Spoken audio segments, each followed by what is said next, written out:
எப்பவும் போரிங்காக இட்லிக்கு சட்னி சாம்பார்னு செய்கிறீங்களா? இன்றைக்கி நம்ம கேப்சிகம் கிரேவி செய்யலாம். கடாயில் 2 ஸ்பூன் அளவுக்கு எண்ணெய் விட்டுக்கோங்க.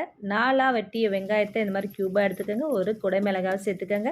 3 நிமிஷம் வதக்கிட்டு தனியாக ஒரு தட்டில் எடுத்து வச்சுக்கலாம். அதே எண்ணெயில் 2 வெங்காயம் 2 தக்காளி கொஞ்சமாக கல்லுப்பு போட்டு மூடி போட்டு நல்லா வேக வைப்போம். இப்போ நல்லா வெந்துருச்சு. ஜாரில் 2 ஸ்பூன் அளவுக்கு பொட்டுக்கடலை, ஆரிய வெங்காயம் தக்காளியை போட்டு நல்லா நம்ம அரைச்சிட்டு வந்துடலாம். பேனில் 3 ஸ்பூன் அளவுக்கு எண்ணெய், 1/2 டீஸ்பூன் சீரகம், 2 பிரிஞ்சி இலையை நல்லா பொரிஞ்சதுமே அரைச்சி வச்ச விழுதை சேர்த்துக்கலாம். நல்லா எண்ணெயிலே வதக்கிட்டு 1/2 டீஸ்பூன் அளவுக்கு மிளகாய்த்தூள், 1/2 டீஸ்பூன் கரம் மசாலா சேர்த்து நல்லா வதக்கிக்கோங்க. கேப்சிகம் வதக்கி போடும்போது க்ரன்ச்சியாக இருக்கும்.